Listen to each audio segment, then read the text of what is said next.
Okay, we're on air now. Um, Good evening, everyone, and welcome to Have a Chat with Poet Noreen on episode 15. I am Noreen Snyder, your host, and this is Michael Anthony Ingram, um, my guest. Okay, and now I'm going to read his bio. Hello, Solange. No, that was muted. Hello, Sandra, and welcome to Have a Chat with Poet Noreen. Okay. Okay. Dr. Michael Anthony Ingram. um, Michael Anthony Ingram is esteemed host and producer of the acclaimed poetry podcast, Consensual Listening, Poetry Online Radio, and YouTube at blogtalkradio.com/QL a dash P. A retired university professor, Dr. Ingram is dedicated to utilizing the arts, particularly poetry, to eliminate issues at the intersection of power, privilege, and oppression.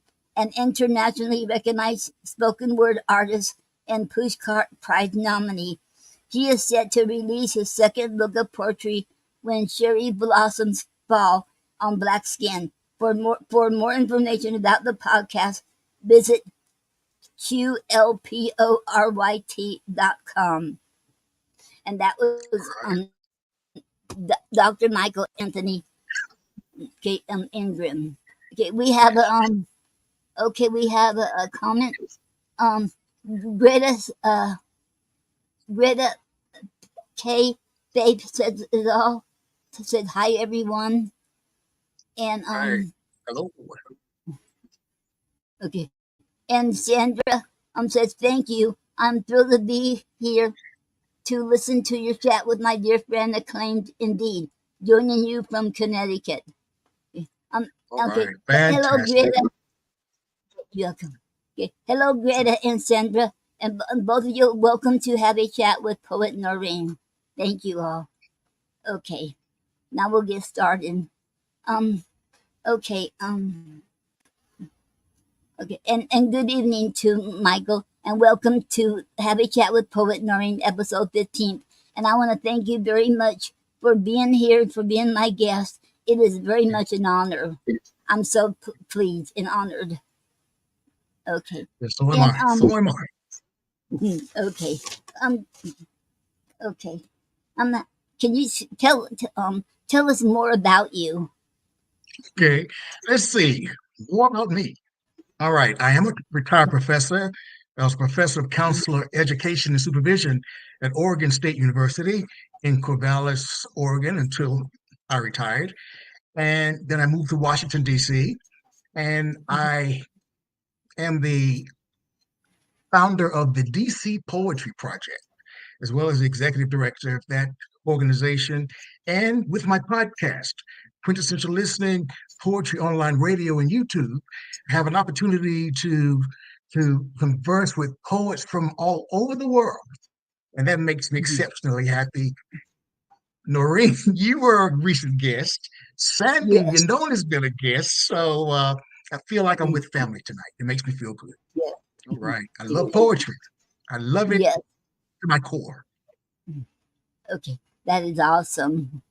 Poetry is so beautiful, and it's so healing. Yes. Oh, yes, I agree. Okay. And okay, tell us, how did you get started in writing poetry? Okay, that's an interesting question. Let's see. I didn't really start writing poetry until I turned 32. Prior to that, I think I had created one piece when I was 11 or 12. Earlier than that, too, I'm sure. But at the age of 32, whatever was inside me that needed to be released, poetry served as the vehicle. Picked up a pen one day, back when we used pens, and I couldn't stop writing. I couldn't stop reciting poetry is like just morning, noon, and night. I was sharing some poem somewhere in the Right. world.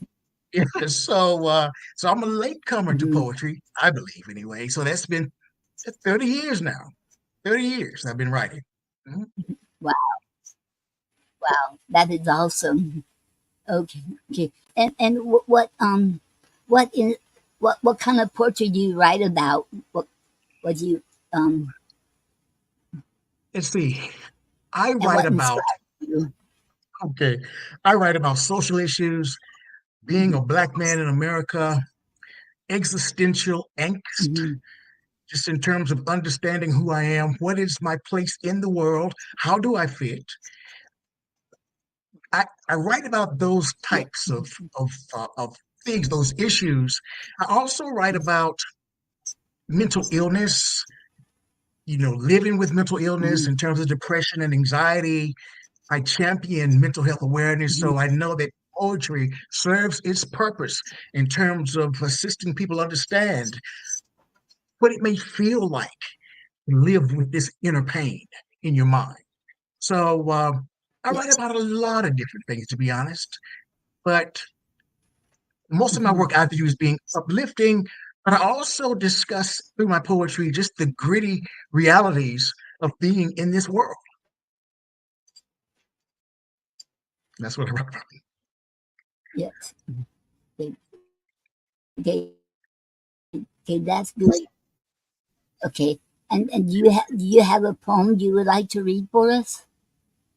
Yes, I'd like to open with a poem. It's not one of my own. It's a poem by Dr. Maya Angelou, Caged Bird. I love this, and whenever I have an opportunity to attend an open mic, I like sharing this work. All right. So this is my interpretation of it. Oh, Caged Bird, okay. Dr. Maya Angelou, 1983. Here we go. Mhm. The free bird leaps on the back of the wind and floats downstream till the currents in and dips his wings in the orange sun rays and dares to claim the sky. But a bird that stalks down his narrow cage can seldom see through his bars of rage, and his wings are clipped and his feet are tied, so he opens his throat to sing. The cage bird sings with fearful thrill of things unknown, but longed for still, and his tune is heard on the distant hill, for the cage bird sings of freedom. The free bird sings another breeze, and the trade winds soft through the sighing trees, and the fat worms waiting on a dawn bright lawn, and he names the sky his own. But a cage bird stands on the grave of dreams. His shadow shouts on a nightmare scream. His wings are clipped and his feet are tied, so he opens his throat to sing. The cage bird sings with a fearful thrill of things unknown but longed for still, and his tune is heard on the distant hill, for the cage bird sings of freedom. Thank you. Wow. Wow. Thank you very much. I always loved her Oh, poem. That poem there. I loved Maya beautiful. Angelou's poetry. Yes, Wow. yes, beautiful, beautiful piece. Yes. And for me, it Yes, it is. represents so much that you can feel caged in your own life or by life. Yes. So Mhm. that's why that the poem really resonates with me that sometimes you do feel caged and you want to find a way to, I don't know, break free.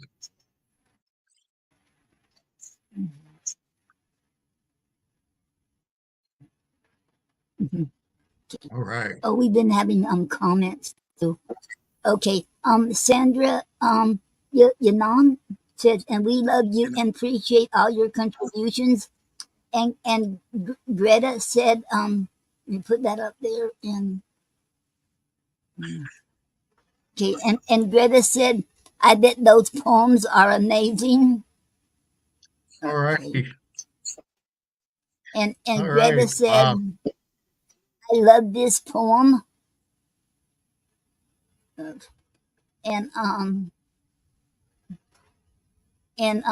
Sandra said, "Wow, what an opening." Okay, and Sandy, I said, "Thank you." you're always you're always a cheerleader. You are wonderful. Oh wow. Makes me happy that you're here. It really does. Yes. Okay. Okay. And okay, and what motivates you to get up every morning? That's you would think that's an easy question, but it's not. Mm-mm.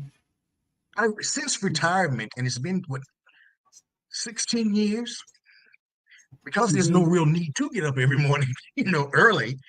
I, Right. I just have difficulty. I mean, I like to lounge around and just Yes. enjoy sleeping. So, so in Yes. terms of motivation, I need to start exercising again, and I don't know, Mhm. moving back out I, into the world. I don't mean, maybe I should rephrase it. I mean, what motivates you to get up every day? That's what I meant. Instead of Oh, that sounds okay, okay. That sounds all better right, every day. Okay. no problem. I think what motivates me Hmm. Hmm. has been what has motivated me in recent years has been my desire to work on my podcast. That's been the Hmm. motivation to find ways to bring different people on onto the podcast from all walks of life, from beginning poets to those people with 40, 50 years of experience in the writing field. So that motivates me. That's motivated me to keep that has kept me going throughout the midst of a lot of different storms. But just having an opportunity to work with others and meet new people. So yeah, that's what's kept me motivated. Yeah. Okay. That's awesome. Okay. 'Cause you're doing a really great job. And we have a comment. Um, Tom Cartwright right says, "Hi, young lady and young man. Hello to Tom, and welcome to the Happy Chat with Poet Noreen. And this is Dr. Michael Anthony Ingram. And thank you very much. And he has a podcast too on YouTube. And I haven't been on his YouTube in a while, and I need to go back over there. But he does really awesome, so you need to check him out.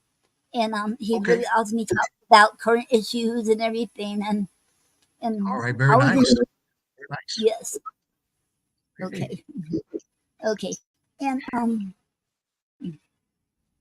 okay, and you said your second book is coming out. Is it already Yes. out or is it?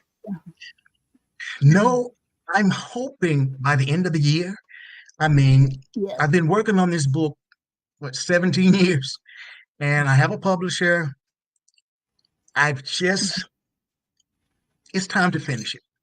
I mean, the manuscript is pretty much done. It's just that I just need to send it to the editor. And so hopefully by the end of the year, hopefully by the end of the year, maybe Okay. early January. Yeah, now that I'm slowing down in terms of the podcasting business, I'll start focusing more on publishing this book. It's time. Okay. Okay. Mhm. What about your first book? Is it? Can you still get that? And where is it? If so, where is it at?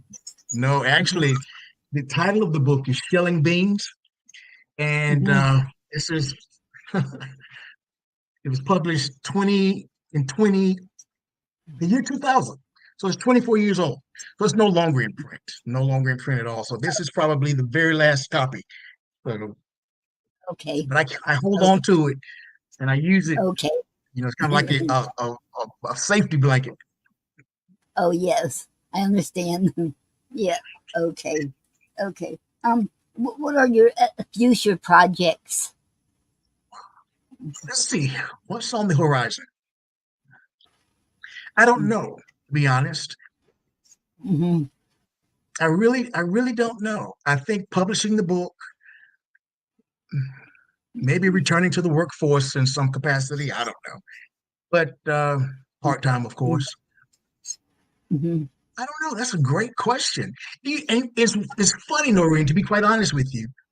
It is Yes. so rare that I'm ever interviewed that I am sitting here as nervous and as anxious. And I've interviewed hundreds of people, but I am really nervous. I really am. I'm not gonna lie. Mhm, mhm. Okay. And you have a comment too, Sandra, Yanon Yanon said yes, it's time for your new book. We are all waiting on Collecting Voices live poetry for your return. Mhm. That Yes. is Cultivating awesome. voices. Yes. Yes. Okay. All Mhm, right. mhm. Okay. And okay. And do you want to? You have another poem you would like to read Yes. for us? Yes. Okay. I'll share another one. Mhm. What I had planned to do Okay. tonight was to take you on a journey through my life through poetry. So I Okay. shared the piece by Dr. Angelou, and this is one of my own. It's titled The Mechanics of Aretha Round Midnight. Here we go. When I was young and oh so misunderstood, I would often close my door and sit on the floor. I would drink ice cold cherry Kool-Aid from a white paper cup and eat large spoonfuls of peanut butter on crackers. I would also listen to music that softly played on the wobbly old brown record player stored in the corner of my room. Sitting in the dark, alone, I listened to cadent sounds and voices carved into disc-shaped black vinyl 45 RPM speed records that skipped forward and backwards, deliberately yet playfully repeating the same 1.8 seconds of track. These disc-shaped records produced sounds and voices that spun like whirling dervishes under the dull edges of a rusty turntable needle. Motown was hailed to be the epicenter of the new sounds of young America. Philly soul is served fresh from the city of brotherly love, the jazz of Coltrane, and my favorite, the queen of soul, Miss Aretha Franklin, the gospel and soul siren who crossed over the chasm that is the land of the free, a sun-kissed mockingbird whose cavernous voice created new routes to the moon. A strange mix of audio clicks, pops, whoops, and lock grooves transported me into 3 whole minutes of love, of pain, of sadness, 3 soulful minutes that round midnight soothed parts of my young, misunderstood, and already broken heart. Go to bed, boy. You better not Mhm. scratch that record. Loudly, breathlessly, I'd often hear outside my bedroom door evil words spewed by my younger sister, a bad-mannered girl who regularly wore crimson and cream-colored earrings with our mom's sapphire jewel scarf to bed each night. It's like the weekend. Two tired voices from 2 doors down the hall yelled in unison, "You've both got school in the morning." Lights turned off quickly. Music turned down squeaky low. Still entranced, I'd stay up, moved by the dust scratches, audio clicks, pops of the queenful soul's strength, and other heartfelt croonings called into the dish-shaped black vinyl, healing my weak and wounded, beating heart. Thank you. You're welcome. Wow. Wow. I love that. Wow. Mhm. I love that because we get to know some part of you as a child, and that Yes, is awesome. yes, Yes. yes. And that's pretty much a true story. Mhm. That's a true story. Yes. Our parents would tell us Yes. to turn off the lights and go to Yes. bed, and we were in our respective rooms watching TV, whatever, listening to music. Yeah. Mhm. Wow. Mhm. Wow. And you got another comment from Sandra. She said cherry Kool Aid and Aretha. What could be music to my ears? Oh boy, Mhm. yes. Yeah. Uh, Yeah. I've been working on some pieces lately. When I turned Mhm. 60 last year, that was a revelatory experience. I did not know that 60 would be so difficult. So I've written a series of poems, and I'd like to share two of them, if that's okay, about Yes. maybe three about turning older. Yes. All right. Okay. This is called Okay. encapsulated life. Maybe I lived an encapsulated life prior to turning 60. I don't know. Here we go. In the Mhm. embrace of the nice, gentle sway, I found solace in the quiet darkness, encapsulated within the folds of my blanket. No longer did I yearn to witness the world, for I craved respite from its tumultuous ways. I drew the edges close, shutting out the light, creating a haven where chaos could not reach.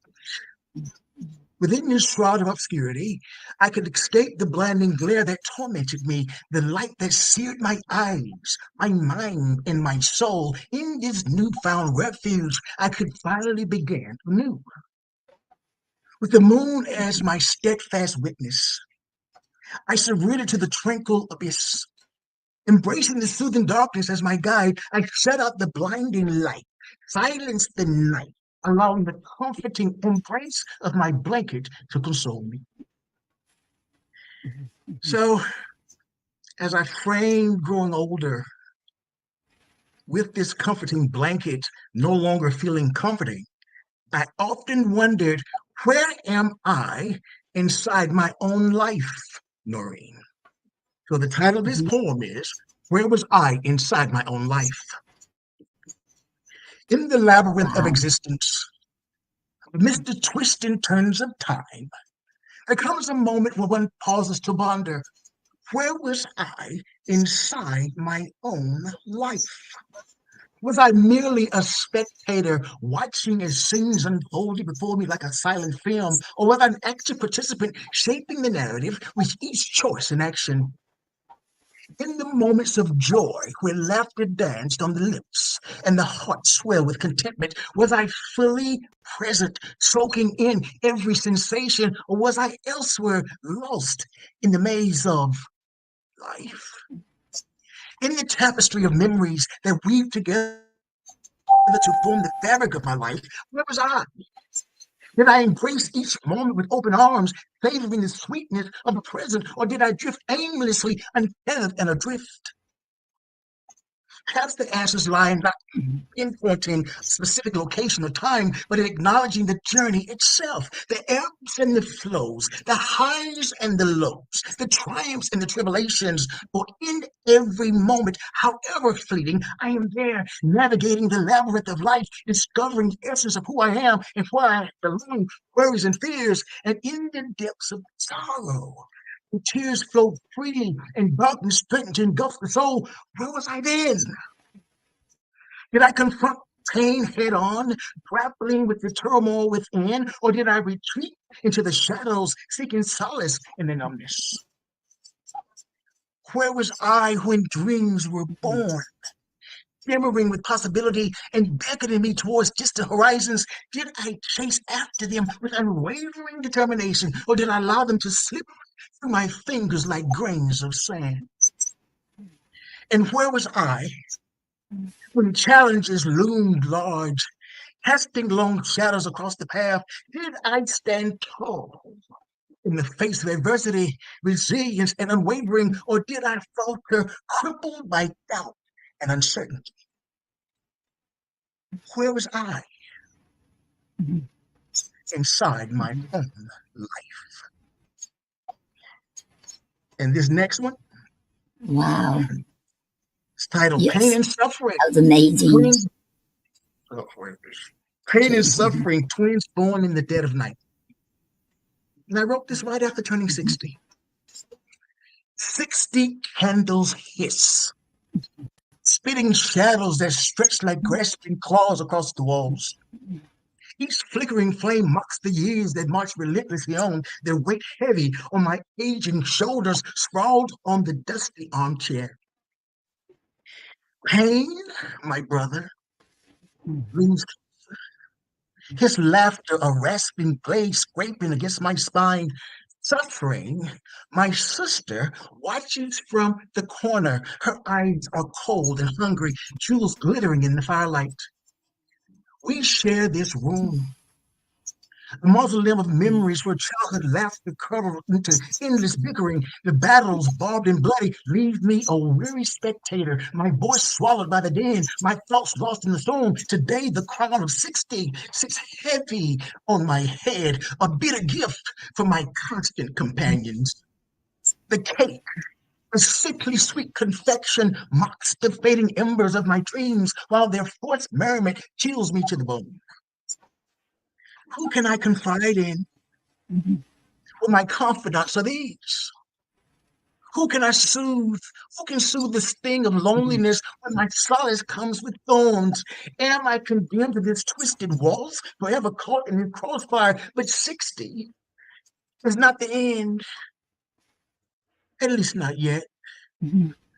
Flicker of defiance sparks in the ashes of my resignation, a fragile ember in the cool heart of my beginning. Perhaps, just perhaps, can break free from this suffocating dance. Step out of the shadows, take my own narrative on the canvas of life, free from their grip. So I raise a glass, not to them, but to the whispers of my abilities that dance on the edges of the room, to the quiet corners of my soul where hope still dares to bloom. No, 60 is not the end. It's a new beginning, a chance to reclaim myself, to shed the skin of their expectations and embrace my own wings. This room, once a prison, can become a chrysalis where I shed the cocoon of their control and emerge with wings painted in the colors of my own choosing. 60, age of 60, is not the final stage. It's the first chapter in a new story where pain and suffering fade into footnotes, mere whispers in the margins of my own. Let them bicker in their dusty corner. I will step into the dawn alone, unafraid, ready to write the final chapter of my story, a story where I am the author, the hero, the singer of my own songs, the poet, the troubadour. And this song at last, will be sung in a voice that is mine and mine alone. Thank you. Wow. Wow. I love them. I love those poems. Wow. Wow. Thank you. Thank you, And Noreen. it's awesome. You're very, very talented. And we got some comments here. Okay, the Okay. first. Okay, Tom Cartwright said, "You don't look 60. You look more than you look more like 45." Tom. And I then see you don't have your glasses on. Tom Cartwright said, "Can you send me his link if he has a YouTube channel?" Mhm. My YouTube channel is still being developed. I've got one, but it's not ready for the general public yet. But I'll let you know. Thank you. Okay, Check out my okay, website. That's a good place to start to find out more about me and my podcast. okay. Mhm.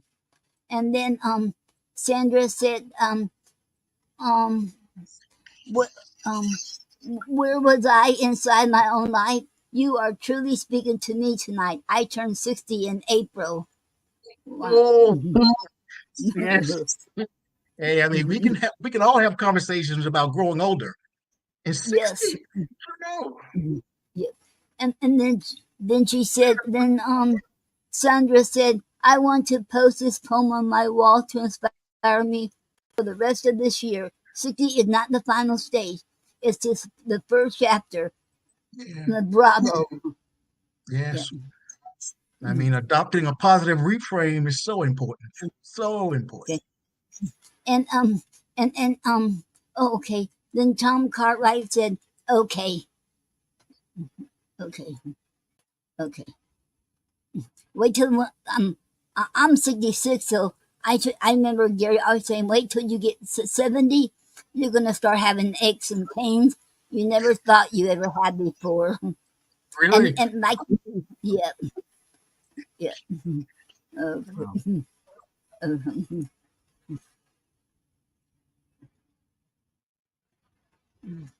Okay. What other hobbies are you passionate about? I love digital design.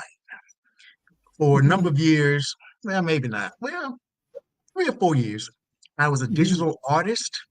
So I created a number of digital paintings that were, mhm. I'm proud to say, hung in a number of galleries around the world, virtual galleries, of course. But I love digital design. So that's a hobby. Yes, yes, Mhm. that is awesome. 'Cause I remember you telling me about that. Yes, Yes. you Hmm. did. Yes. Oh, and then Tom Cartwright said, "I am 71." All right, Tom. You're Okay. leading the way, Tom. Yes. Keep us in Okay. tune. Keep us in Yeah. line. Okay. Um. Okay. Who are your favorite poets and writers?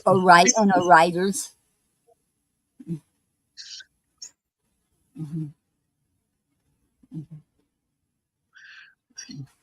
Claude McKay, mhm, Dylan Dylan Thomas, mhm, um, Dr. Angelou.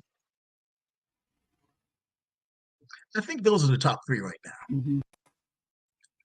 Elizabeth Barrett Browning. Okay. We They're talked all about her, okay. right? The barracks of Okay. Whipple Street. Yeah, Oh yes. Yep. Oh yeah. Cause you. Oh, that's right. You're gonna. I meant to get that link from you too about that right. You're movie. right. Right. I don't. Yeah, I'll send it again. I'll send it again. All right. Okay. Okay. And okay. I know you were saying that you're gonna what's the word you was going to take a break from the Chintensial for Yes. the web. Okay. And The okay. podcast. Do you think yeah the Chin? I know I'm not pronouncing it right, but I hope I do. Chintensial. Okay. Mhm.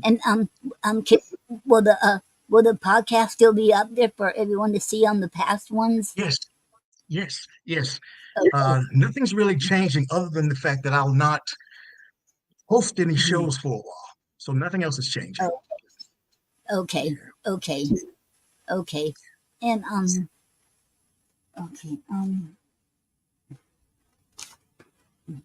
Okay. And tell us more about the DC Poetry Project Incorporation. All right. All right. Let's see. Mhm.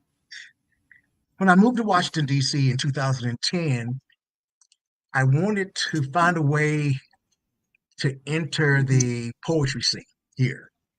I don't know Mhm. why I thought of, I don't know, a Mhm. nonprofit as a way to do it. But I was with this organization and I just thought that, hey, there are some things that I'd like to contribute to the DC scene on my own. I want to branch out. I want to work with nursing homes and other facilities, Mhm. places where individuals who live with mental illness reside. I want to bring poetry to the masses in that way. I want to work with the homeless populations. So I did a lot of different things with the DC Poetry Project. Had some good people working with me as well. But it was just, yeah, that's my first love, the DC Poetry Project. It always will be. It's Wow. on hiatus right now, Oh, but okay. Okay. yeah. Okay. And Okay. actually, I don't want to talk about that too soon. You'll hear more about it. You'll hear more. You'll hear more. Okay. Stay Okay. tuned. Stay Okay. tuned. Okay. And okay. And you said that you're working on your YouTube channel, but do you have Yes. your own website where we can read your poetry? Not really. I don't know. I had Okay. one. I was known for many years as the counseling poet. All right. So I had a website called the Counseling Poet, and after a while, I just Yes. Mhm. stopped using it. So I don't really have my own personal website. One. Thank you, Noreen. I need to start something again. Okay. Yes, that'd be awesome. Cause we all of us I know here would love to hear, would love to see that. Yeah, Okay. yeah. And you have another comment? Sandra said we will miss your hosting, and I'm excited for of you. Wait, for all you will accomplish with a new focus and direction. Thank you. Yeah. Mhm, Thank you. mhm, mhm. Yeah. Okay. Oh, and if anybody else has any questions for him, and would you like you should post them in the comments, and he will answer them if anybody has any questions for him. Okay. And okay. And oh, okay. There was a question I was going to ask, but I should forget that question because you already said you was retired professor. I was going to ask you Yes. your occupation, but I should remember you did say you're retired now. Yeah. Yes. Retired. Yes. Um. Okay. And do you have another poetry for us? Another poem to Yes. read? Yes. Yes. Okay. I'd like to Okay. read a set of three. And this is what Okay. I view as being my French sequence. Now, I've never Okay. traveled to France, but I just Okay. love the culture and the history. So this is my French sequence. So this first piece is titled Albert Camus, Albert Camus' Sisyphus, a constant struggle in my mind. So in Greek Mhm. mythology, Sisyphus was condemned by the gods to an eternal punishment for his deceit. His fate was to endlessly roll a boulder up a hill, only to watch it roll down each time he neared the summit. French philosopher Albert Camus, in his 1942 essay, The Myth of Sisyphus, reinterpreted this tale as a metaphor for the human condition. You remember, I asked the question, how does your poetry convey the human condition? So seeing this in Sisyphus, excuse me, he found that in Sisyphus's endless struggle of reflection on our as human beings persistent efforts to face life's inherent absurdity. So this poem draws a parallel between Sisyphus's plight and the daily challenges of living with mental illness, depression, anxiety, you name it. It explores how, like Sisyphus, we can find meaning and even a form of contentment in the persistent struggle, transforming seemingly futile task into a source of strength and purpose. So here's the poem. Finally, here's the poem. Here we go. Okay. All right. I read the words of Albert Camus last night. My mind became the hill of Sisyphus. Thoughts, boulder I eternally push, absurd task, yes. Yet in it I find my strength. Dawn breaks, and like Sisyphus, I rise like tornadoes and rage like hurricanes in my mind. Yet an indomitable will keeps me going. The climb begins anew, a familiar battlefield. I read the words of Albert Camus last night.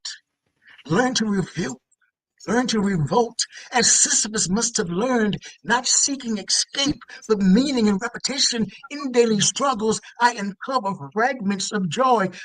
Goes the boulder of my troubled thoughts, down it crashes Sisyphus's familiar descent. In this fall, I am most aware, most alive, consciousness, my curse and my blessing. I read the words of Albert Camus last night, passionate nights, as it must for Sisyphus, this ceaseless task reshapes my pain, transforming struggle into insight, anguish into art. The universe, indifferent as Sisyphus is God, yet I persist, propelled by that indomitable will, embracing chaos. I choose to be free, accepting the absurd as my reality. I read the words of Albert Camus last night, so my Sisyphean burden in a new light, not happy despite, because of this fate and this awareness. I create my own meaning, so I climb again and again. Sisyphus reborn, finding purpose in this mental refrain. For in this struggle, not the summit, I forge my path. I read the words of Albert Camus last night, and I was able to turn darkness into dawn.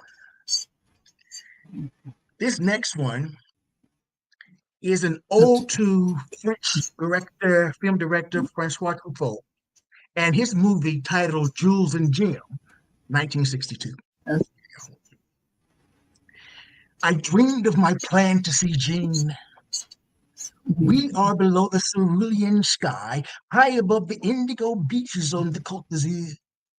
She was in the passenger seat, besotted like wine in our love, the delightfulness of Candide still floating in the air. An unexpected knock on the door. Charcoal memories had decided to visit me again. Depressed and lonely, they rubbed against me like mating guinea birds. I struggled to understand. I cursed in the lazily daylight. I moaned in the sable-colored moonlight, exasperation escaping my throat. A feeling of dread crawled over my body. Beckett peacefully slept while I waited for Godot, gasped in anticipation of a non-existent character in a play. Perhaps past will repeat itself. I breathed in and out to this thought. I had wrestled obsidian nights before, tenderly held my own bloody defeat, the deafening silence of an unfulfilled life. Victory unattainable in this one-sided skirmish, the war drum is suddenly silent. Murkiness moved on and knocked on a new door, the strains of Lily Marlene in the distance. I dreamed of my plan to see Jean. We are below the cerulean sky, high above the indigo beaches of the Côte d'Azur. She was in the passenger seat, besotted like wine in our love, the playfulness of Candide still floating in the air. We turned left onto Rue de Dawn. This final one is titled Nice, When I Dream of Paris. For many African Americans in the 30s, 40s, and 50s, maybe early 60s as well, because of the racism that existed here in this country, a country like France loomed large because at that time, race was not viewed as the most salient aspect of your existence. People had an opportunity to want to find out more about who you are and not stop at the color of your skin. And then you're defined by the color of your skin rather than being who you are inside the skin. And that's on both sides, to be quite honest. Yes. So I wrote this piece titled When I Dream of Paris, and ordinarily I set this particular poem to the music of Claude Debussy's Prelude to the Afternoon of a Faun, his French Impressionist orchestral piece. All right, here we go. So When I Dream of Paris. When I dream of Paris, the skies feel the expatriate desires, desires that melt and flow like dolly landscapes across the horizon. I walk briskly along the Champs-Elysees, stopping only to drink coffee at a small cafe near the river's edge. I must drink quickly, because expatriate desires don't linger long when you live in small town North Carolina, a place where Dolly is better known as the name of the melancholy schoolgirl who lived fast and died young. But when I dream of Paris, my nostrils fill with transporting fragrances, smells that lure and enchant like the city of light itself. I hear the beauty of La Sacré-Cœur, Montmartre, and Montparnasse, and sniff delicately the flowers of La Jardin de Luxembourg. I must exhale slowly.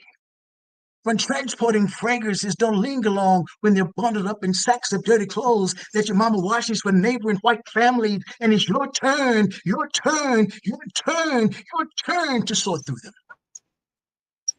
But when I dream of Paris, the night is filled with the music of Josephine Baker. I eavesdrop as her siren song cards the twilight with whispers of Je des amours, Je des amours, de passion. Mon pays natal est la ville lumière. But I must listen intently because the voice I hear is not that of Fam Josephine. No, it is the gentle wail of Mrs. Mary Alice Grayson, an old woman my family visits each Sunday at the Greater Peace Nursing Home. In her room, in her private world, she sways and shimmies all day to the rhythm of the music she alone hears as she smiles and curtsies to the men she knew when she knew no loss or pain. Breathless from antiquated members, she clutches her tattered purse and fingers the red silk rose that is still pinned to her dress. Yet when I dream of Paris, I stop the dream and I awake to a more realistic. Thank you. You're welcome. Wow. I love him. I love your poetry, Michael. Wow, you're very, very talented. Wow, Well, keep thank on you. writing. Thank you. Don't ever stop. Okay. Well, And we have I some want to perform comments. more Yeah. often. Okay. Great. Okay. Sandra said, I hope all these poems will be in your new book. And there is nothing like hearing your transport them with your voice and cadence. Amen to that. Every poem I share, Yeah. other than the piece by Dr. Angelou, is in the collection. Okay. And then she said, and Sandra said, your poems are explosive vocal experiences. How did you find your unique delivery?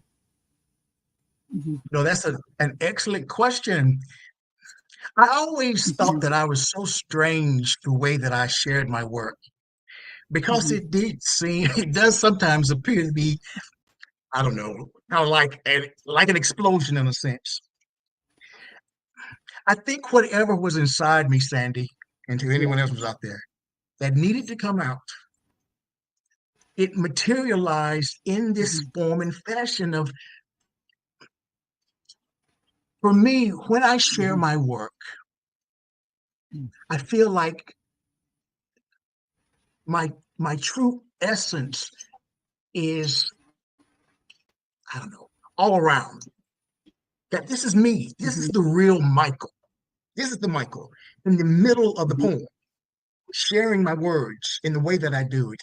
And while I'm sharing, to be quite honest, I don't Mhm. care when I'm in it what anybody thinks about my style, whether they like it or they don't like it, especially if they don't like it. I don't really care about that because Mhm. God gave that to me. And through his power of allowing Mhm. me to find my voice, I accept it as it is. It took me a long time to be able to do that, but it is what it is. Now, the only thing is that once I leave that state of, I don't know what you'd call it, or I say that essence, that's when the vulnerability sets in again. To be quite honest, like, oh, what did I say? What did I do? But when I'm in the middle of it, it is what it is. I'm not sure whether that answers your Mhm. question. I hope it answers some of it. I don't know. Mhm. Did that make sense, Mhm. Noreen? Mhm. I think so. Yes. Yes. Yes. And okay. Okay. Okay. I think. Okay. Sandra said, "Yes, I feel your essence. It generally connects if one, It connects if one is leaning in to listen. I love being inside of the experience with you. Oh, Yes. wow. Thank you. Thank you. Thank you. Thank you. Okay. And oh, and I do have another question. What do you Yes, prefer, free verse or when you write poetry? Would you be prefer or any of them or all of them? Free verse, structural, poetic forms, or a freestyle? I guess free verse. Some of my poems rhyme. When I first started, again, I'm not a Mhm. trained poet or anything, so I didn't know. So I started with everything rhyming, but then I branched out from that because I wanted to, I guess, free myself. So Yes. free verse, yeah, for the most part, Mhm. yes. Okay. And I'm learning about freestyle.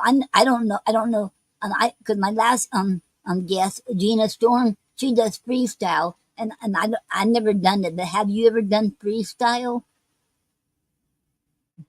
Freestyle where you should somebody give you, give you a topic, and you should start doing a poem right there without writing it down. Should say it out loud in front of Hmm. people. Hmm. Hmm. Hmm. I know freestyle, but I guess I never Yes. thought about it in terms of it being termed freestyle as a poem. I don't know. I don't know. Some spoken word can be viewed as freestyle in a sense because you can be Hmm. given a prompt and you can create a poem on, in the spur of the moment.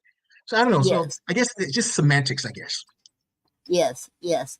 Because I'm just learning about it through Gina Storm, so that's Mhm. why I It's nice. asked. Yes. But I never done it. I don't think I could do that. Okay. And does anyone else have any comment? I mean, a question for him?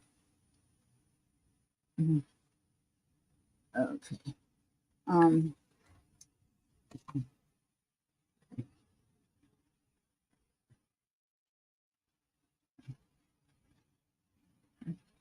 Oh, and how did you come up with the name Queen Tensile? Quintessential listening. Mhm. Okay. How did you come Quintessential up with that? listening. All right. Yeah. Wow, that's a good Mhm. question. I don't know. Mhm. I think I Okay. wanted to create a Mhm. podcast with a title that, wow, that's a great question. I'll have to come back to, I'll get back to you with that one. That's a good Okay. one. O- Okay. Okay. That's a real good one. Okay, okay, I'll Mhm. answer it. I got to answer. I guess this is freestyle. I'll answer it. Okay. Uh, Okay. I wanted to provide a forum. I wanted to create a forum for the best of the best. And when I say the Yes. best of the best, the quintessential piece, that could be a person who just started writing poetry last night Mhm. and one who's been writing for years. So Mhm. quintessential, I viewed as being has a very broad breadth. I don't know. Mhm. I'm still working on formulating an answer, but I think that's it. It's the best of the best. Yes. It's quintessential. It's needed.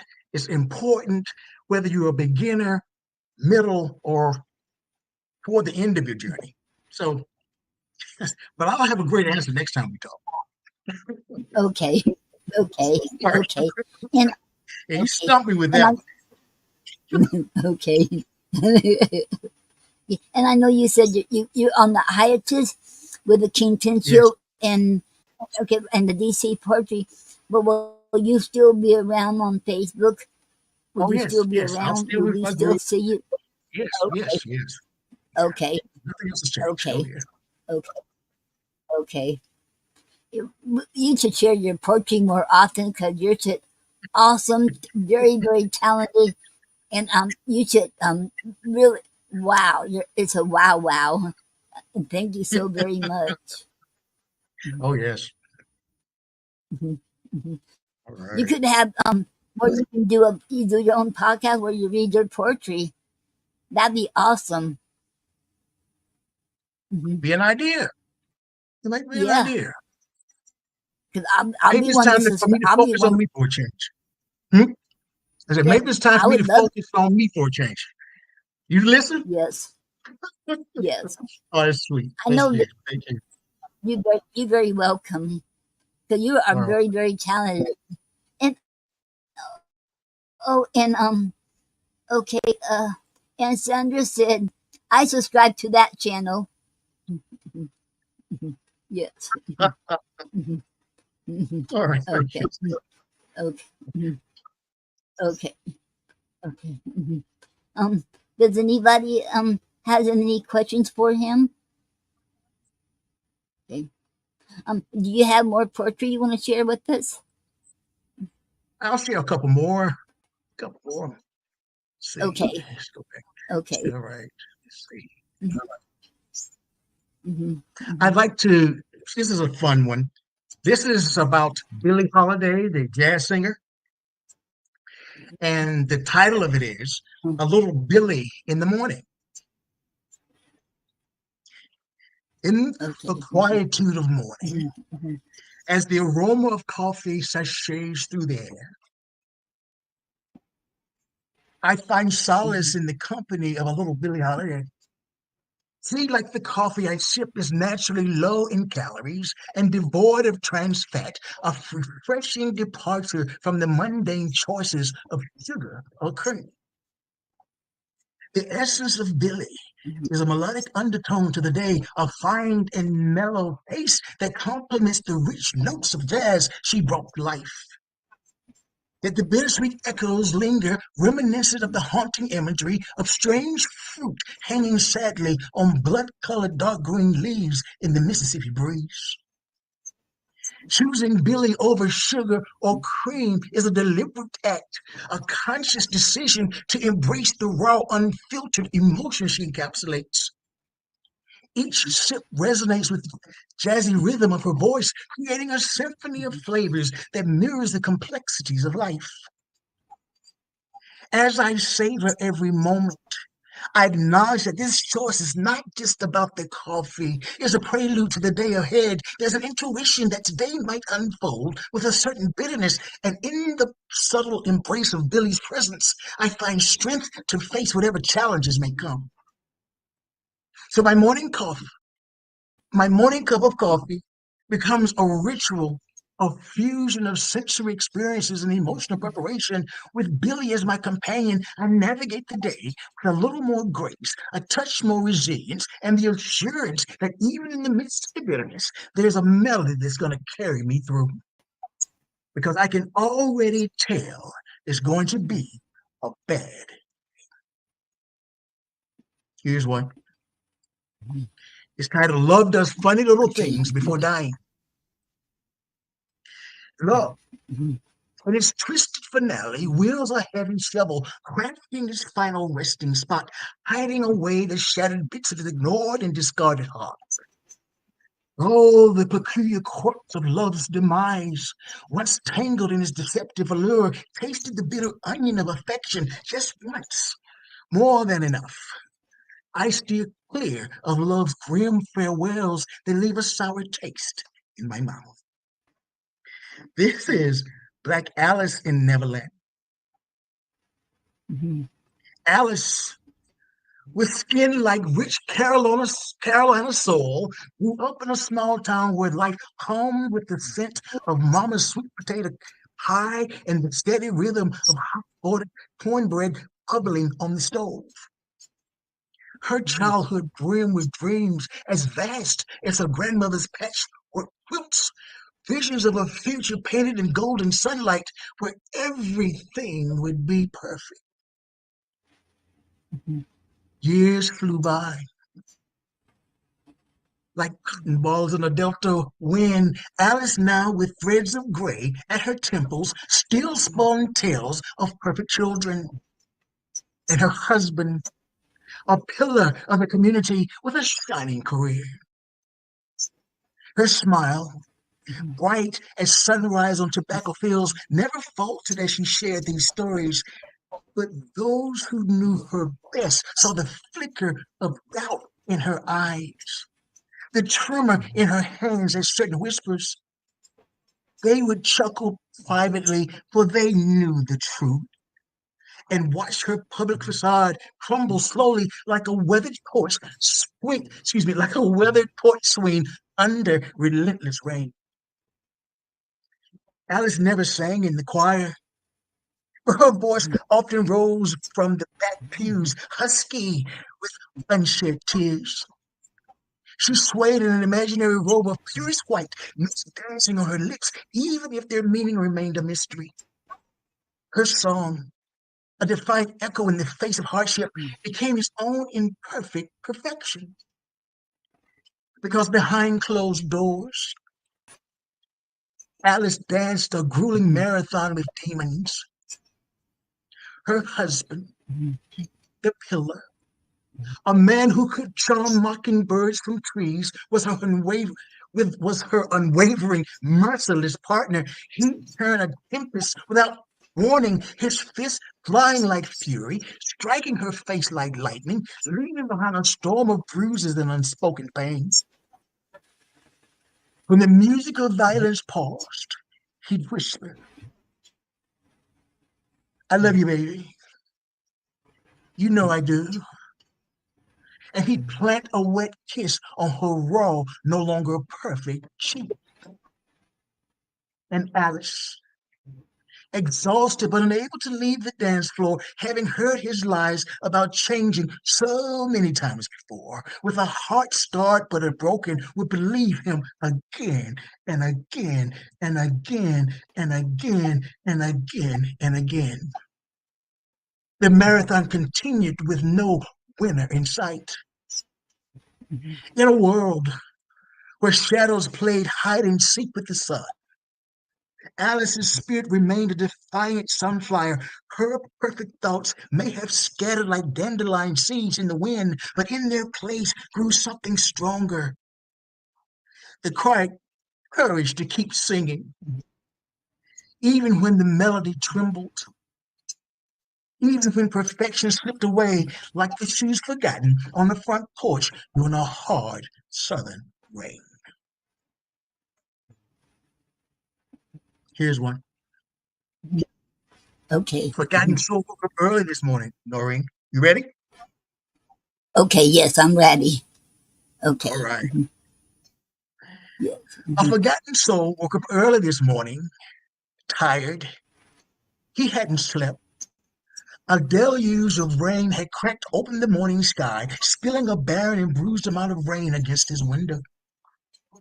The downpour, a vengeful drummer, pounded and kept time with the frantic beat of his own heart. He was a soul adrift, forgotten by the world, and lost in the torrent of his own turmoil. The rain mirrored the tears he couldn't seem to outrun, each drop a silent testament to the prison his mind had built.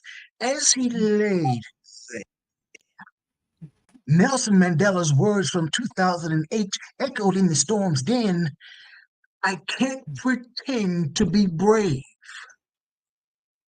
and that I can beat the whole world." Forgotten soul woke up early this morning, mired. His existence had become a suffocating torrent. It had engulfed him, overwhelmed him, and enslaved him in its stifling embrace. He was adrift, a castaway in a sea of his own despair. As he lay there, Dr. Martin Luther King Jr.'s voice from 1967, a mournful trumpet, sliced through the air. "As long as the mind is enslaved, the body can never be free." A forgotten soul woke up early this morning, tired. His body, a tapestry of aches, offered no solace. The rain mirrored the tears he couldn't seem to outrun, each drop a silent testament to the prison his mind had built, perfectly capturing his own grief. As he laid he remembered Fannie Lou Hamer from the 1964 Democratic Convention, her raw cry and declaration from '64 that mirrored the ache of his bones, the weariness in his soul. "I'm sick and tired of being sick and tired." A forgotten soul woke up early this morning, hired. A pale light fought its way through the windows, illuminating a crumpled job application. He had found a new job, a job that beckoned him with minimum wage promises and thoughts of a new beginning, a flicker of hope, a promise of a new beginning, finding a chance to escape the familiar sting of fired as he lay there. Zora Neale Hurston's words in 1928, tinged with wry defiance, brought a ghost of a smile. Sometimes I feel discriminated against, but it does not make me feel angry. It merely astonishes me. How can anyone deny themselves the pleasure of my company? It's beyond me. Forgotten Soul woke up early this morning scared. He felt suspended between despair and possibility. He didn't know if he could outrun the storm. Perhaps, just perhaps, he could find shelter within himself, a sunrise brewing in the wreckage of his night. He still yearned for the comfort of darkness, the rain's mournful lullaby, but the first rays of dawn held promise, however faint, of a different kind of rain, one of cleansing, of renewal, of a soul no longer forgotten, but finally found. He would step out into the rain, not fleeing, but facing it, signing his first stride towards being remembered. As he gazed at the morning light, he was paradoxically filled with both shock and numbness. He had traded oblivion for a new cage, bartered freedom for a paycheck. As he lay there, he recalled memories of watching the double episode of Good Times in 1974 when James suddenly died and Florida didn't cry until she was cleaning up the apartment after the funeral. As she carried a punch bowl to the sink, she suddenly stopped and dropped to the floor and she screamed out the immortal words, "Damn, damn, damn." All right. Wow. Wow. I love them. They're wow. Phenomenal. Okay. Thank you. You're very welcome. And we have some comments. Tom Cartwright said, I am thinking of sharing this video on YouTube Thursday or Friday around 8 p.m. Tom Cartwright 4375 on YouTube. Hit the subscribe button and you will know when I went live. Okay. Wow. Okay. And Thank you. what yeah, thank you. Okay.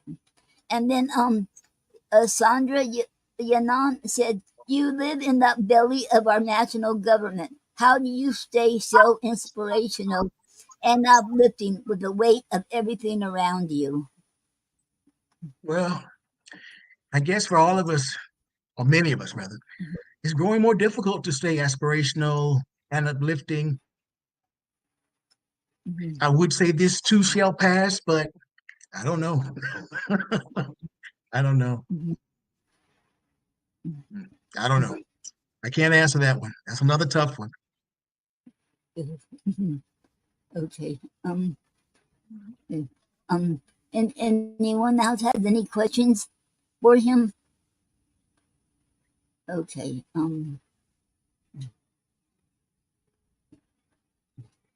Do you remember the Oh, okay. Sandra said, that's real, my friend. Mhm. Yes. Mhm. And do you remember your first poem that you ever wrote? Actually, I do. I don't, Okay. and I have it. I have it. No, no, I don't. No, I don't. Oh, No, I wow. don't. But Mhm, it was a poem. I think I was, like I said, maybe 11 or 12, and it was about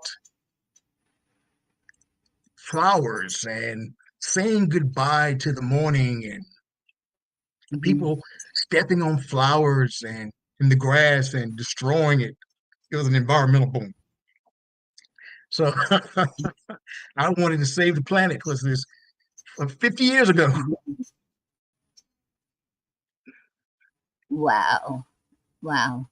That is awesome. Okay. Mhm. Wow. And Mhm. Um, okay. I have one. If you could change something about about this world we live in, what would you change? What would I If you could change? change Oh, that's something about this world. yeah, that's an excellent question. Hmm. Hmm. Yes. Hmm. What would I change? There's so many things I'd like to change, but I think I'd like to start with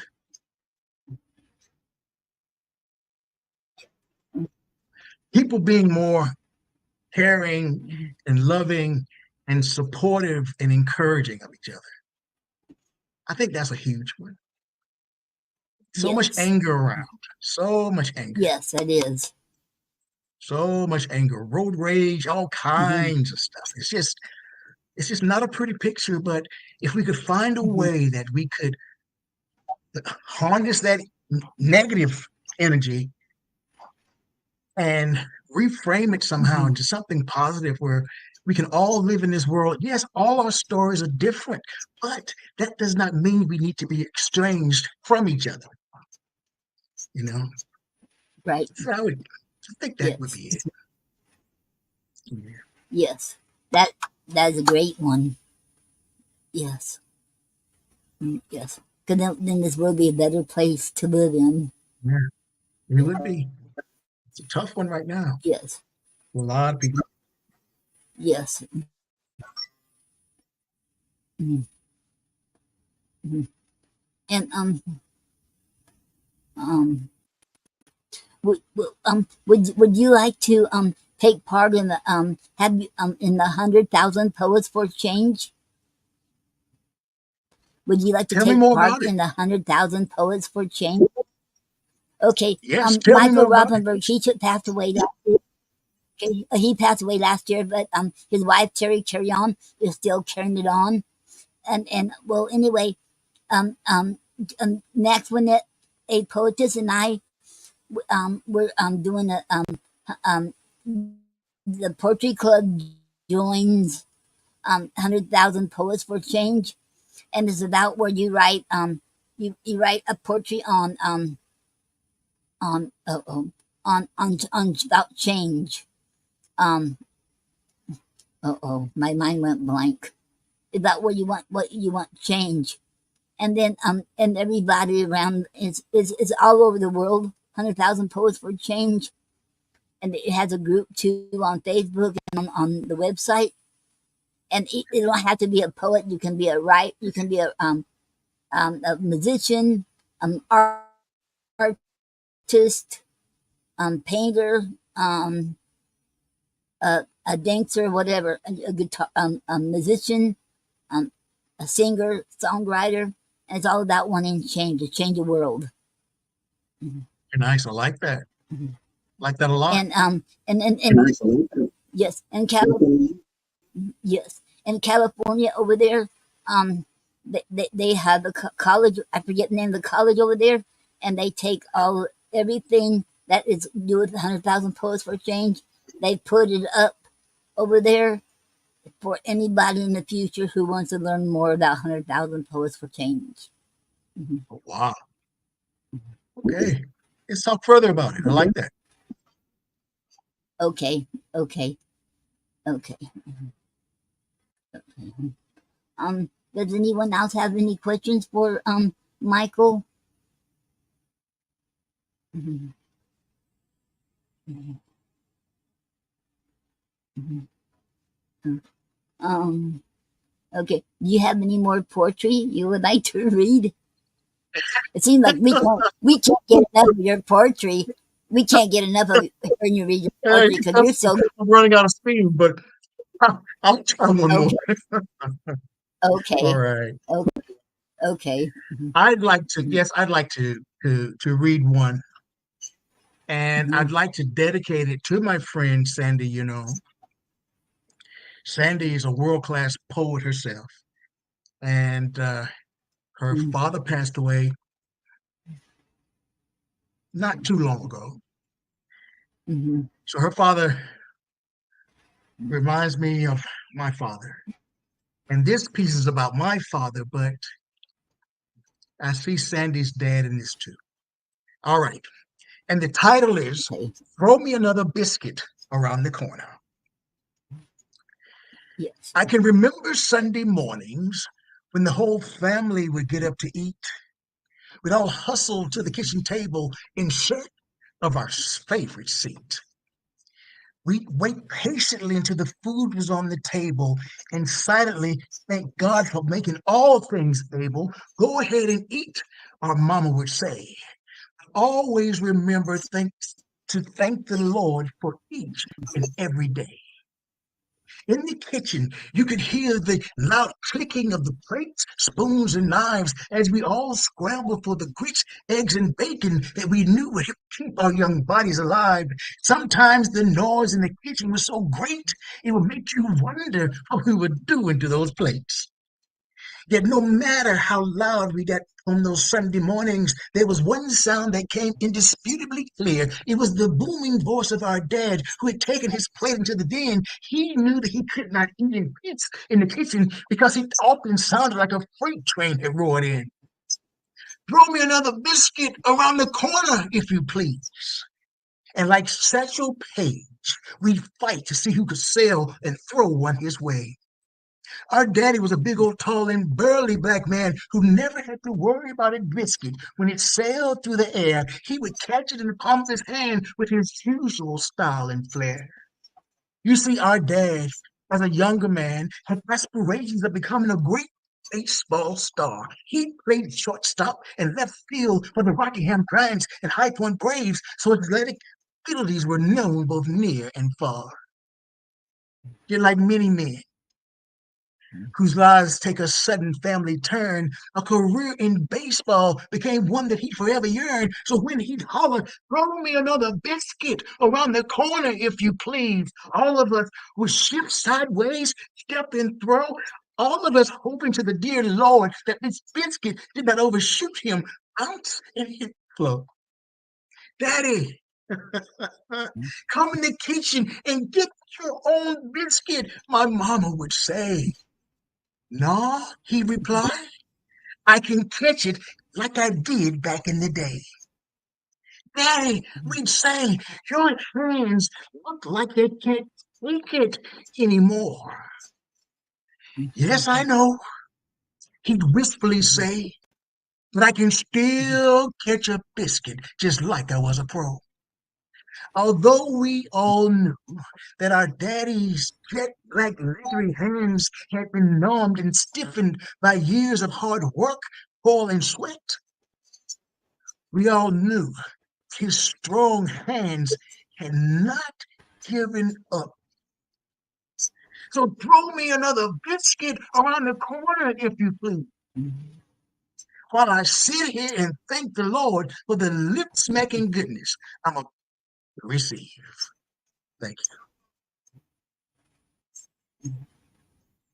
Wow. Wow. That is Now that's a true awesome. I story. love that. That's a true That is story. beautiful. It's a true story. Wow. Wow. My mom would say, Wow. my dad's name is Max. Max, please come in the kitchen. No, no, no. The kids, they can throw me one. They can. Oh, and Wow. we would, that would be so funny for all of us, four of us, trying to find which one is going to throw that and really hoping that it would hit the floor. That is awesome. We never knew that, but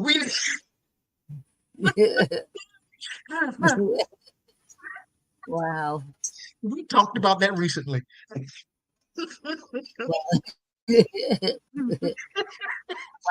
He doesn't remember as Well, well, but my brothers and sisters, we were. Oh, that's for you, Sandy. yes. And then she said uh, uh first she said biscuits for everyone. Then she said If you please. if you please. Then she said wow, love you. And then she said thank you for Oh, that my for our days. or that. Yeah. Mm-hmm. For Mm-hmm. hard working dads. Hard working dads. For Yes. hard working dads. They work with their Yeah. hands. They work with their Yes. hands Mm-hmm. Yes. and work Mm-hmm. long past the time that they needed to be working. I know my dad Yeah. to keep us Yes. going, you know? Yes. And thank you for that too. You must have a awesome great dad, and thank Yeah, you. he's a good man.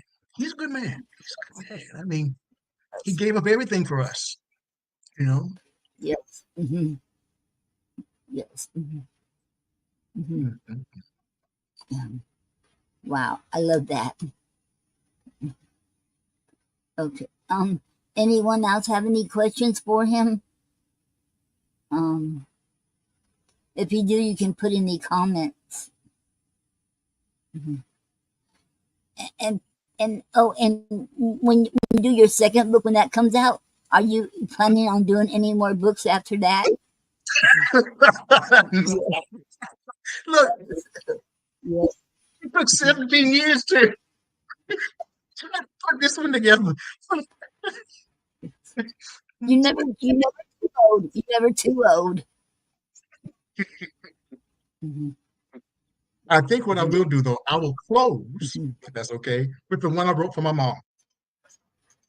You've heard it before, shelling beans. So Okay. I'll close Okay. with that one, That's and then we can go. All right then. I've never had an opportunity okay. to share them both back Okay. to back, so that's why I'd like to do it.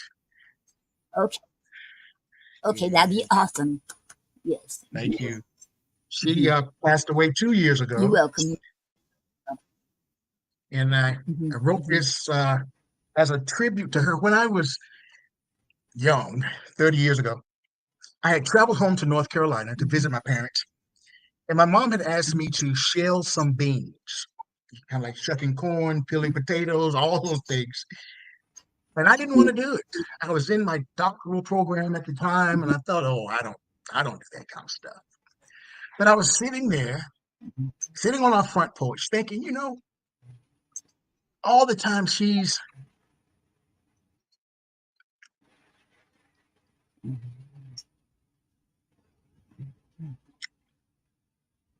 Hmm. oh, okay, here we go. Okay. Hmm. Hmm. Give me a second. Here we go. Okay. Okay. Hmm. In a small southern town, not too far Hmm. from the one that you no longer claim, I recently Hmm. visited my mama. I needed to get away from the maddening crowd, the boastful talking aloud. Now, I am no longer what I once was. I left that back there just because. I needed to see her face. Behold, the originator of a race. I need to let my mama know that her son was truly on the go. You see, in the grand scheme of life, mine was clearly without strife because I had overcome small town mentality, embraced big city formality. I was a dime among men with greed and all too big to fall. I wanted to let my mama know that I had become all that and more. In the kitchen there she sat, big, beautiful, black and fat, smiling from ear to ear. Her baby was home too long had he been gone. Yachts done come. Oh, pleasant as she snickered. You see, some of her boys were in jail, so jealousy oft-times flickered. Mama, in a loud voice I proclaim, for you, the world I've tamed. I'm bigger than big, bolder than bold. When I walk, my way is paved with silver and gold. So ask me, Mama, about the places I've been and the people I've seen. You need some money? Here's yours, my pockets are filled with green. Come, son, she said, in a voice both nice and sweet. Come sit here at the table and help the old mama while she's still able. What a day I've seen. Grab that sack and help shell these beans. Mama said with an incredulous voice. I came back here by choice. I've been out walking with kings and queens. I don't remember anything about shelling beans. You see, shelling beans is for the common man. I gave that up when I left the land. So ask me, Mama, about my plate of riches. You need a new dress? I'll buy you one inlaid with gold stitches. She looked at me in her wise old way. Although I did not know exactly what she would say, I knew that it would contain the wisdom of the ages. You see, she lived a good life. Therefore, her life book was full of pages. She said, Son, don't you ever forget, no matter how big you get, that life's about more than being able to walk with kings and queens. Life's about remembering how to do the common and simple things like shelling beans. You see, shelling beans is a time-honored task. And if you don't remember how, then I should have never asked. What means that you've forgotten that true wealth comes from the fruit of the earth. What is its real worth? So, my son, tell me your story. Is it only of the riches and the glory, or is it also of remembering how to do the common and simple things like shelling beans in addition to all that you see? Mom, I said in a sheepish voice that trembled, but not by choice. I do remember, and I grabbed that sack and helped shell those beans, and we shelled for went on like hours, it seemed. But on that day, I did not mind shelling beans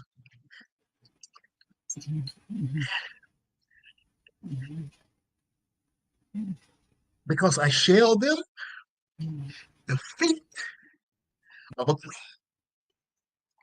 Thank you. Wow. Wow. That is very beautiful. Thank you. I love it. Wow.